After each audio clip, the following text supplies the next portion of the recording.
Nasıl oldu acaba? Oo. Bak bu kreasyonun adını buldum. Toprak bana canım dedi kreasyonu. Ececiğim de dedi. Yani toprak bana canım Ececiğim dedi kreasyonu. Abla ya bu çok summercan bir kıyafet. Yani sonbahardayız. Üşümez misin? Şş, oh benim güzel kardeşim. Ablan üşüyecekse üşür, yanacaksa yanar. İşte ben toprağı böyle elde edeceğim. Ay. Öper mi acaba beni ha? O kadar Ececiğim dedi, canım dedi. Olur herhalde bir fiziksel yakınlaşma. Ay iyice ergene bağladın ha. Bana bak, sensin Ergen. Git şu elindekileri ver. Ben bunu alıyorum.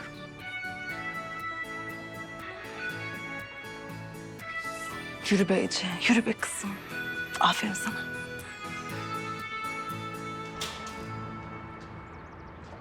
Toprak. Eğer burada ortaksak gitmene izin vermiyorum. Ben sana ihtiyacın olan bütün bilgileri verdim. Tamam işte Funda ile beraber halledin işleri. Bundan sonra tek başınasın. Benim artık gitmem gerekiyor. Ayıp olacak arkadaşıma. Arkadaşınla sonra görüşsen. Ya şu işleri bitirseydik ilk önce olmaz mıydı? Sen bana ne söylemiştin? Robot muyum ben? Soruyorum sana ortak. Robot muyum ben? Hı? Benim hava almaya, sevdiğim bir arkadaşımla vakit geçirmeye hakkım yok mu? Heh, Zeynep hoş geldin Zeynep. Bak asistanın da geldi işte. Hep beraber halledersiniz yarım kalan işleri.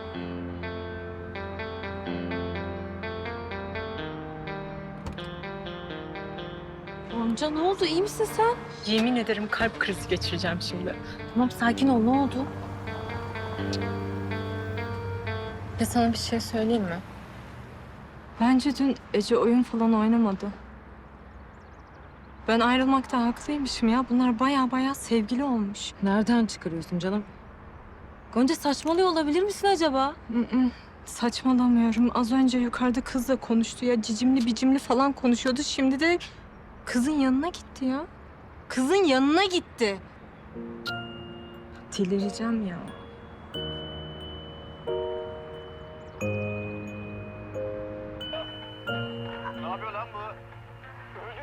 Senin eve gelmediğin, ben hiç ilgilenmediğin zamanlarda ben bu dizileri seyrediyorum işte. Ha bak bu oğlan var ya bayılıyorum ha ben bu oğlana. Bayılıyorsun. Benim yanımda, kocanın yanında. Aa, senin tribini yerim ben. Benim kocam beni mi kıskanıyormuş? Şu anda benim mahalledesiniz. Ya Halil aşk olsun yarı yaşımda olan ben onu toprağın yerine koyuyorum. Bangır bangır müzik dinliyorum. Gerçi biraz evet ya, bu toprağa benziyor. Değil mi? Ha. Kapı. Öldüreceksin mi kendini? Kim ki o? Ne bileyim ben. Benim hasta bir... Kim o? Aç ulan kapıyı yoksa kıracağım aç. Babam. Baban.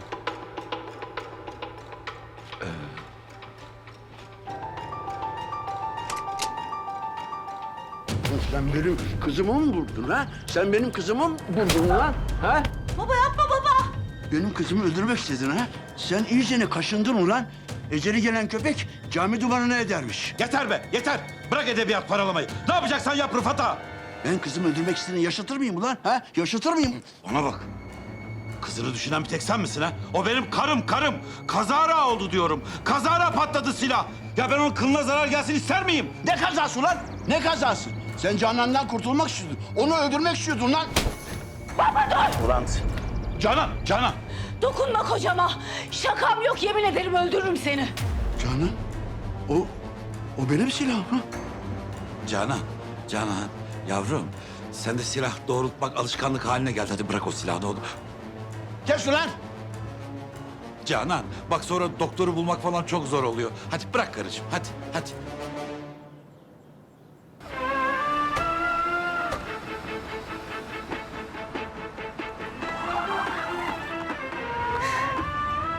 Müzik radyoda çalıyor değil mi? Yo işte bu benim kendi listem.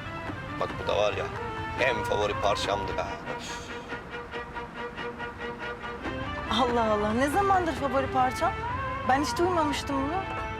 Yani 2005'ten beri falan yani. Ne bileyim çocukken falan dinler böyle kendimden geçerdim. Üf, o kadar derinden etkiliyor yani beni, anladın mı? Anladım. Yani güzel tabii. Beğendin değil mi? Bak insanın içini titretiyor. Evet. Tabii. Bayağı titretiyor. Çok. Toprak ya, gideceğimiz yere daha çok var mı? Yok çok yok. Ya bir ipucu versen bari. Ya sürpriz diyorum ya. Allah Allah. Sürpriz. Tamam, ben bir tahminde bulunuyorum. Beni şu Kerevitçi'ye götürüyorsun. Tarihi mekana.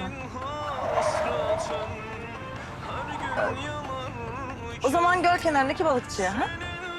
Orası da mı değil? Ya söylesene, çok merak ettim. Bari ipucu ver.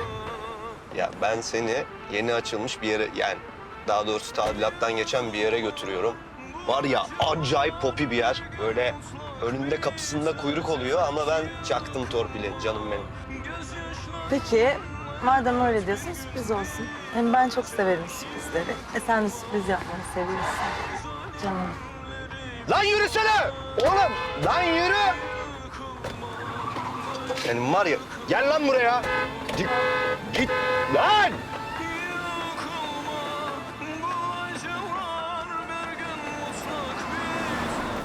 Kızım ver o silahı bana. Rıfat ağa, bak uyarayım, bir şekilde o silah patlıyor, haberin olsun. Uzak dur bizden. Her şey senin yüzünden oldu. Senin yüzünden. Canan, yavrum bak sen daha iyileşmedin. Daha yeni iyileşiyorsun. Hem bak benim imkanlarım kısıtlı. İkinizi birden kaldıramam ben. Hem bak Rıfat ağa yaşlı. Hadi Canan. Konuşma lan konuşma. Senin gözün hep bizim üzerimizdeydi. Sen o kadar korkuttun ki Halil'i. Beni seveceği varsa da sevemedi. Biz senin yüzünden mutsuz olduk. Şu halime bak. Annemden beter oldum ben ya. Kızım at o silahı at. Annemi sen delirttin. Uzak dur bizden. Uzak dur. Kızım at o silahı elinden.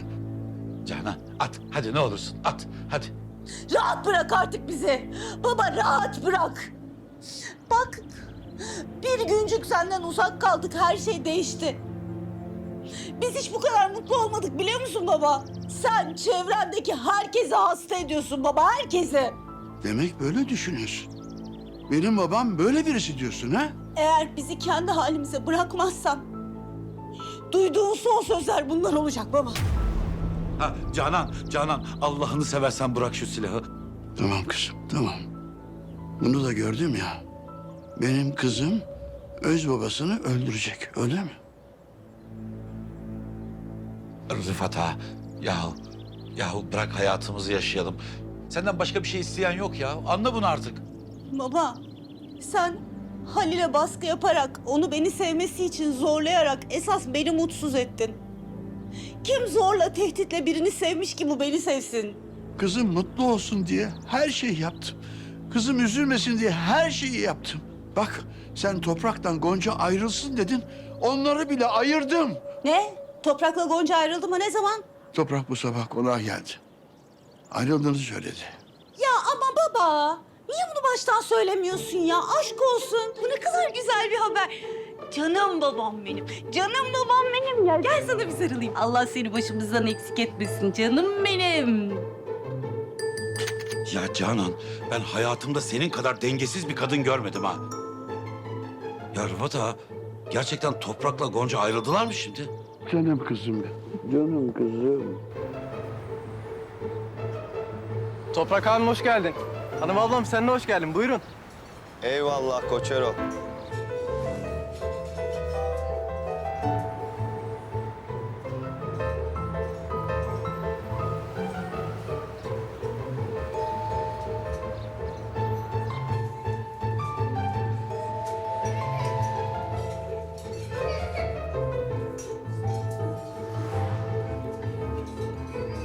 İstemiyorum. Yemeyeceğim ya. Yemeyeceğim. Yemem.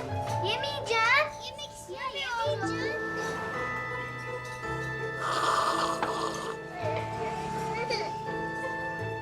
Ece hadi. Geldim canım.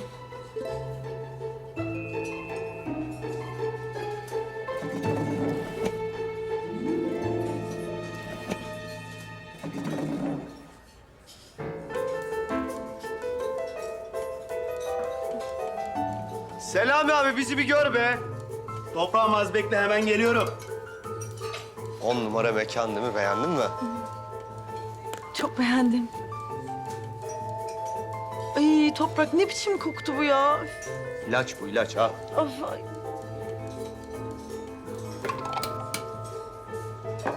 Abim hoş geldin. Hanım ablama ne vereyim? Hanım abla diyor bana. Ayrıca niye bana sormuyor ne istediğini? Ya şimdi sen burada ne yenir ne içilir bilmiyorsun ya. Ondan yani ben hallederim şimdi. Şimdi sen hanımefendiye bir nohutlu incik getir tamam mı? Ortaya da böyle bol soğanlı, sumaklı bir Arnavut ciğeri. Emrin olur sayın abi. Sonra sakatat tabağı.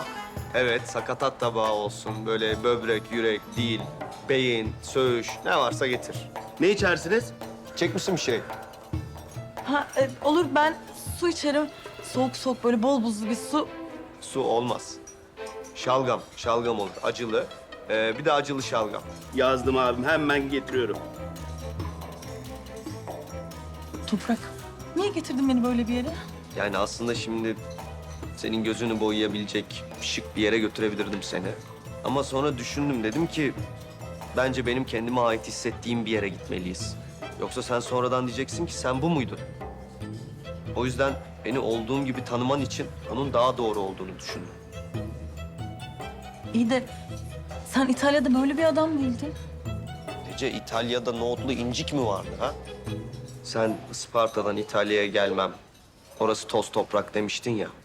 Ama sonra geldin, savaştın. Senin o savaşman beni çok etkiledi. Ve ben ne bileyim yani bunlara da alışırsın diye düşünüyorum. Böyle ortak bir damak zevkimiz olur seninle. Önemli olan zaten birbirimizin alışkanlıklarına alışmak. Alışmamız, savaşmamız önemli tabii.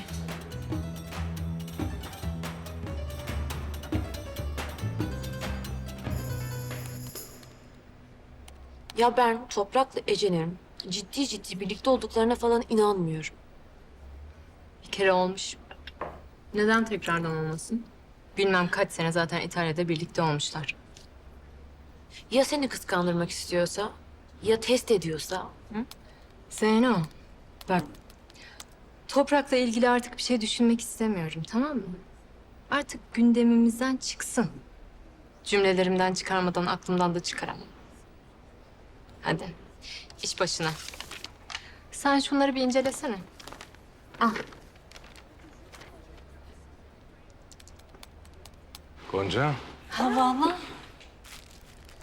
Hoş geldin. Güzel kızım. Hoş buldum güzel kızım. Güzel kızım. Gel öpeyim. El öpenlerin çok olsun yavrum. Gelinini getirdim sana. Bitti. Çok teşekkür ederim.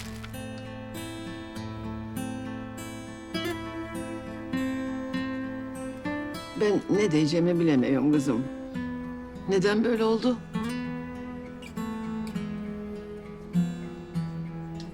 Ayrıldığımızı sen de biliyorsun değil mi? Üzülme. Üzülme. Bu gelinliği hep saklayacağım. Annemden kalan tek yadigar. Ellerine sağlık, ellerin dert görmesin. Mehmet'imin canını aldılar kızım. Ama Gülümser'i koparamadılar ondan. Yüreğinde Gülümser'le gömdüler Mehmet'imi. Sen diyorsun ki bu gelinlik annemden yadigar bana. Annenden bu gelinlik dünyaya yadigar kızım. Onlar tertemiz aşklarını bıraktılar size. Şimdi kaldım öylesi. Ben sizin işlerinizden bir şey anlamıyorum. Size barışın edin de diyemem. Karışmak da istemiyorum. Nasıl biliyorsanız öyle yapın gari. Hemen bu yaşıma kadar boşa yaşamamışsam... ...gördüklerim, geçirdiklerimden bir şeyler öğrendiysem eğer... ...sana diyeceğim ki kızım...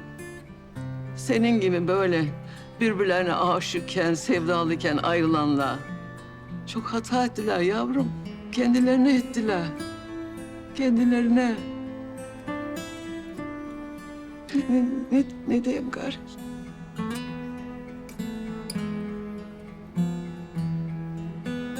Bu gelinlik annemden ve babamdan kalan tek hatıra. Bunu bir ömür boyu saklayacağım. Sen geç otur, ben bir hava alayım. Ben geliyorum birazdan.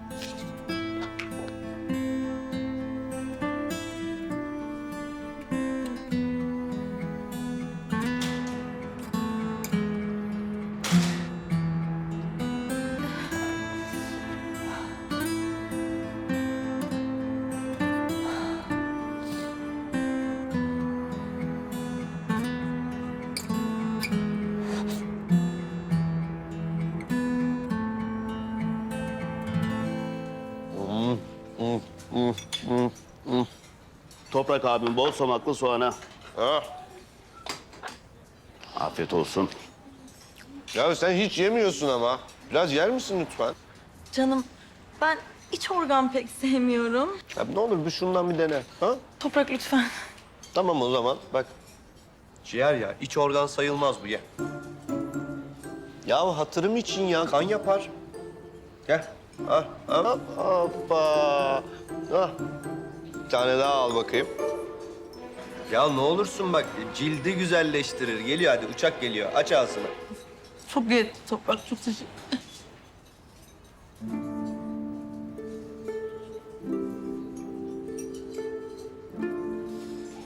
Yani Ece eğer bu hayat tarzı sana uygun değilse ne olur söyle. Ben de o zaman gider şansımı beni olduğum gibi kabul eden başka biriyle denerim. Yani neticede birbirimizi böyle karşılıklı mutsuz etmenin hiçbir anlamı yok. Ben haftada en az 3 gün burada yemek yerim yani. Ay Toprak'cığım sen yanlış anladın. Ben zaten gelmeden önce yemek yemiştim. Midemde küçük tıkandım o yüzden. Hem seninle olmak çok güzel. Yani inan bana nerede olduğumuzun hiç önemi yok Toprak. Bak benim için çabalayacağını biliyordum. Bu benim için çok önemli. Çok teşekkür ederim. Sana söz, bir dahaki sefere de senin de seveceğin bir yere gideceğiz. Böyle hep erkeğin istediği olmaz. Arada bir kadının da işte sözü falan geçmeli yani, anladın mı? Arada bir mi? Şimdi ben bizim geleceğimiz için bir yatırım yapmak istiyorum. Erken mi bilmiyorum ama bir arazi alacağım bizim için. Nasıl yani? Bizim için, bizim ortak geleceğimiz için mi? Evet, gidelim görelim mi? Görmek ister misin? Hadi gidelim Toprak, hadi. Selami hesap. Abi. Gel hesap.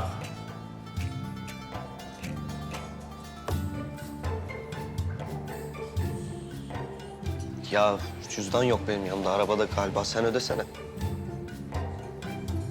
Ben mi ödeyeyim? Nasıl yani? Aramızda paranın lafı mı var? Ha, yok canım, öyle değil yani. Ben mi ödeyeyim hani yanında cüzdan yoksa? Ben mi ödeyeyim? Aha, sen öde. Ödeyeyim.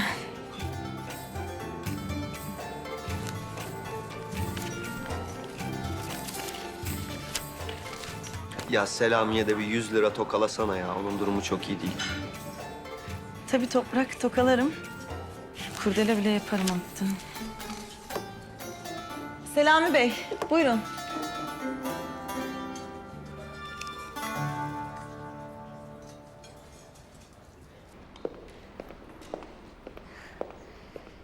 İzninizle ben bir eve geçeyim. Gelinliği bırakayım şimdi, burada şey olmasın. Gidiyor mu kızım? Evet, her şey için teşekkür ederim Allah. Güzel kızım. Bak ne diyeceğim. Aklınızı başınıza devşirin mi? Hadi bakayım. Evden devam ederim ben. Sen burayı kafana takma. İyi ol yeter.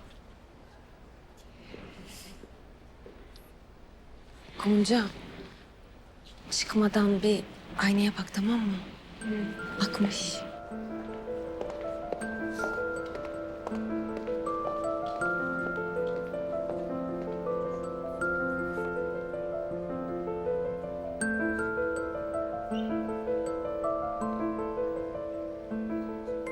Fuat Bey oğlum.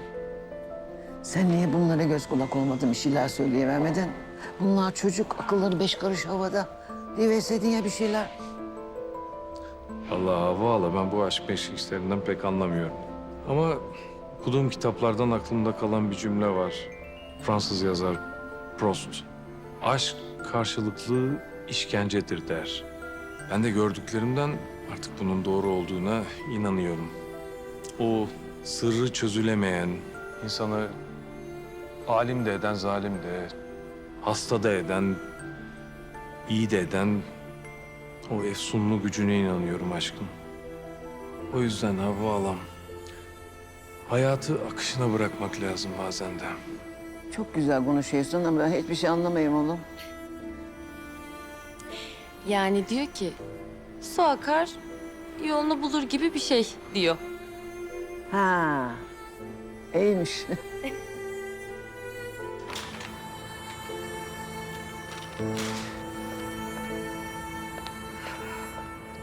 Bir sorun var Gonca Hanım. İyi misiniz?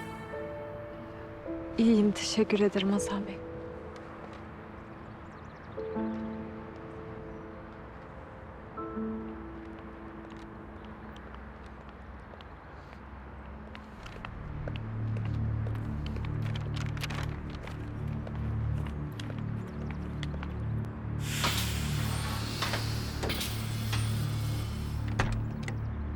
Hanımefendi bir bakar mısınız?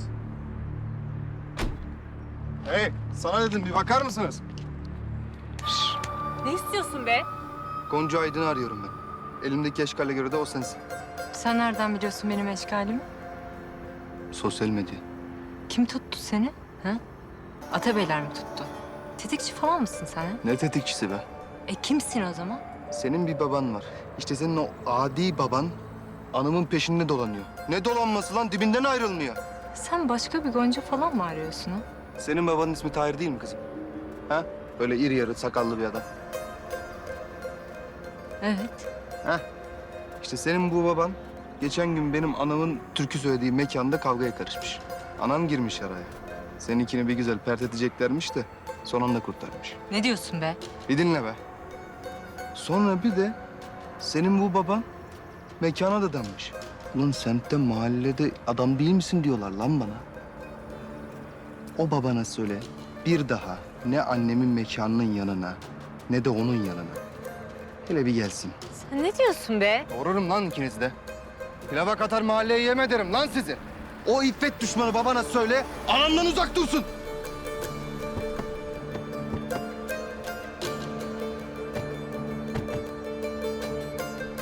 İyi misiniz Gonca Hanım? Rahatsız mı ediyor bu arkadaş sizi?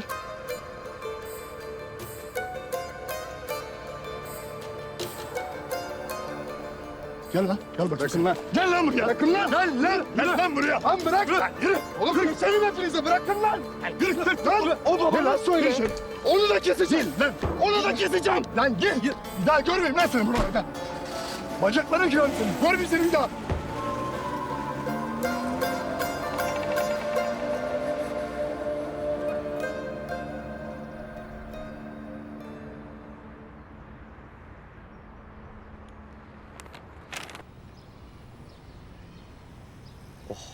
Ne yedik be? Gerçi sen hiçbir şey yemedin, kırgınım sana. Ay iç organ meselesi Toprakçığım. Sen üstüne kalın bir şey aldın mı ya? Giyebilecek. Mandıra şimdi soğuk olur, orada sütleri saklıyorlar ya. Ay alemsin Toprak. Herhalde bizim için yatırım yapacağın yer mandıra değildir. Ya olur mu sadece mandıra? Hem mandıra hem mera. Büyük baş dolu, büyük baş. Büyük baş mı? Evet, benim yeni sezon ürünleri için süte ihtiyacım var. Anladın mı? Kozmetiğin içine sütü entegre edeceğim. Çok acayip fikirlerim var böyle. Mesela sütlü lavantalı kremler, sütlü güllü losyonlar. Anladın mı? Ya benim sana layık bir ev almam lazım. İçinde sana göre döşemem lazım. Şimdi sana bir araba da lazım. O mera ve mandıra bizim hayallerimiz için lazım bize. Sen öyle diyorsan. Ya biz niye bir saat önceden gidiyoruz randevuya? Işık saçan kadınım. Zaten ruhum daralıyor. Toprağımdan Gonca ayrılmış. Aşkım, biz neden jinekoloğa gidiyoruz? Niye? Çocuklarımız olsun diye. Peki, çocuklarımız olunca ne olacak? Sen hayatının her dakikasında toprağı düşünmeyeceksin. Bir kızımız, bir oğlumuz olacak, onları düşüneceksin. Bir kız bir oğlan mı? O zaman adlarını Toprak'la Gonca koyan mı? Koyalım aşkım, koyalım. Zaten onlar 9 aya 10 güne kalmadan barışır. Belki evlenirler bile. Bebelerimiz amcasıyla yengesinin ellerine doğar. Aşkım. Sakın şu tarafa bakma. Ne tarafa? Sakın şu tarafa bakma. Ne tarafa? Şu taraf.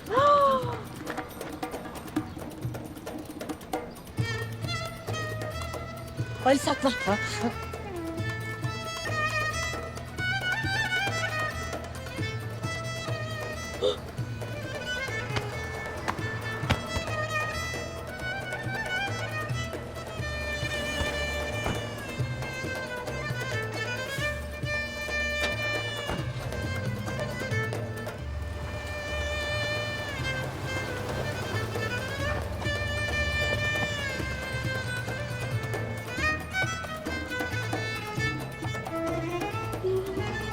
Nurdan Hanım ben yanlış gördüm değil mi? Toprağımla Ece yan yana arabaya binmedi değil mi? Vay anasını satayım. Güvendiğimiz adama bak, toprağımız deyip bağrımıza bastığımız adama bak. Biz diyoruz ki Gonca yengemle barışırlar mı? O kimlerin peşinde koşuyor? Aşkım sana bir şey söyleyeyim mi? Yılan bile bu kadından daha az tehlikeli. En azından yılan ilişmeyince sokmuyor. Yok arkadaş, ben istifamı veriyorum. Toprağımla da yan yana çalışmayacağım. Çalışmayacağım ya. Benim duygularımla oynadı. Ben çocuk bakacağım. Ben de Pınar Hanım açmıyor kaç gündür telefonumu.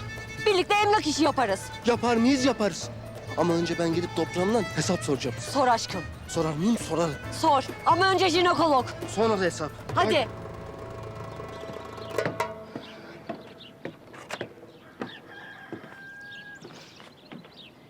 Baba, Aa, dalmışsın öyle, iyi misin? iyiyim iyiyim. Hayırdır sen bu saatte erken döndün?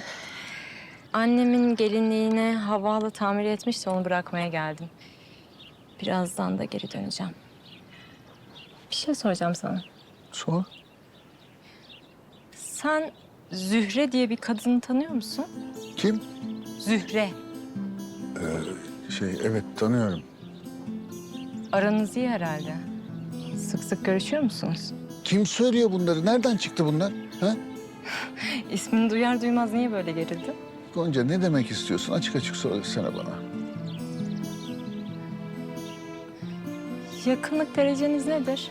Onu merak ediyorum. Yani dostluğundan, sohbetinden keyif aldığım, ara ara dertleştiğim bir ahbabım diyelim. Hı.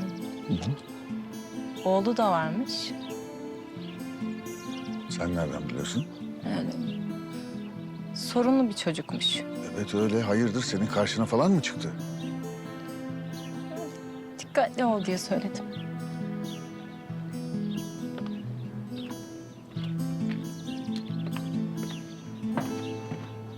Allah ya bu kız bunları nereden biliyor ya?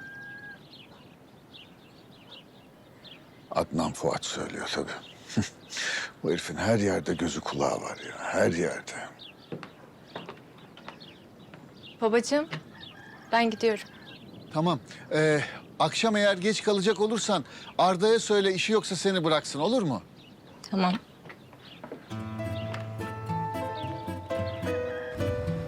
Toprak, çok kalmayız değil mi Mandıra'da? Bir turlar döneriz. Yok yok ya. Kalmayız o kadar çok. İyi. Aa, ne oluyor Toprak? Aa.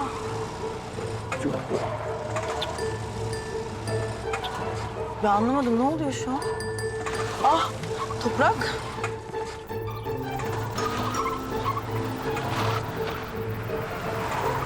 Toprak ne oluyor? Yok yok endişelenme. Halledeceğim ben şimdi dur. Tamam.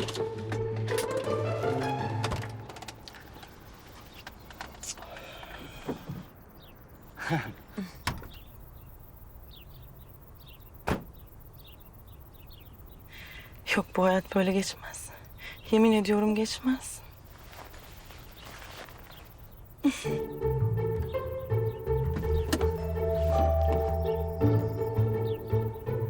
Sabret Ece. Dayan kızım. Bak ipler senin eline geçince zaten her şey istediğin yön sen vereceksin. Hadi topla gücünü in aşağıya. Hadi.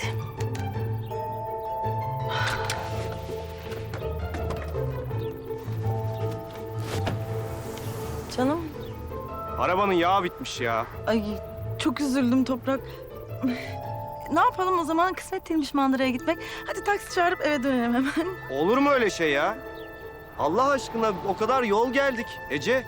Ya ben mandıranın sahibine söz verdim. Olmaz. Anlıyorum canım. Tut bakayım şunu. Ben mi? Tut. Nasıl olacak ya? Ver bana ver. Ver, ver.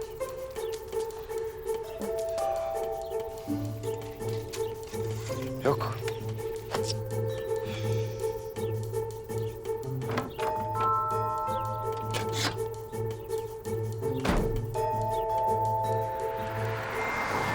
Ver. Bak. Vallahi iyi olacak hastanın ayağına gelirmiş doktor. Görüyor musun minibüs? Bu minibüs geçiyor mandıranın oradan. Minibüse mi bineceğiz? He hadi.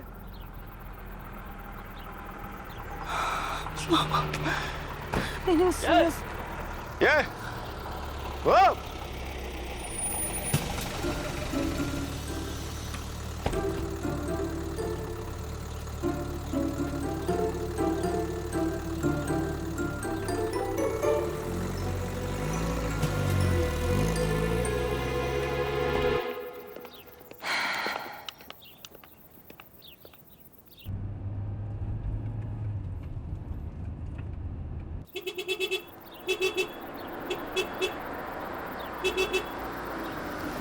Ya bırak artık. Gonca biz ne ara bu hale geldik acaba? Ne haber? İyi. Nereye? İşe. Gel bırakayım seni. Tamam. Niye fırçaladın ki beni şimdi sen?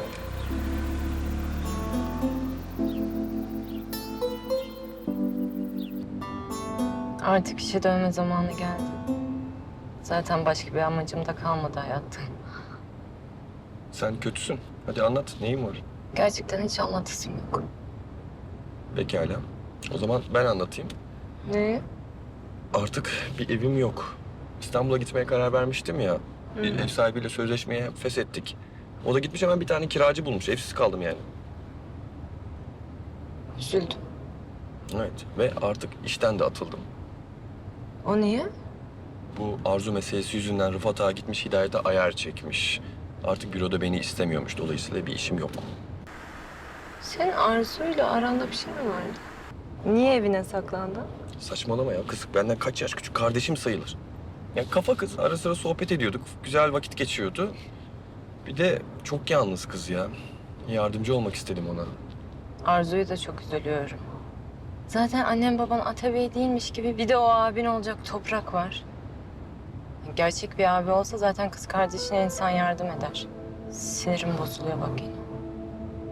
Sparta kontuyla işler pek yolunda gitmiyor galiba. Sizin yüzünüzden. Bizim yüzümüzden. Evet. İnsan bir söyler. Senle o ne alaka der yani. Gonca dalga mı geçiyorsun? Isparta'ya geldiğimizden beri ben sana ne anlatmaya çalışıyorum? Sana bildiğimiz her dilde bunu söylemeye çalıştık. Bizi dinlemedin. İyi anlatamamışsın demek ki. Ama merak etme ben artık çok iyi anladım. Allah'a şükür.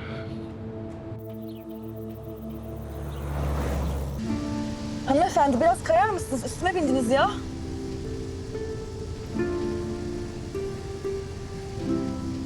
Ücretler nerede? Vermeyen kaldı mı? Sana diyor.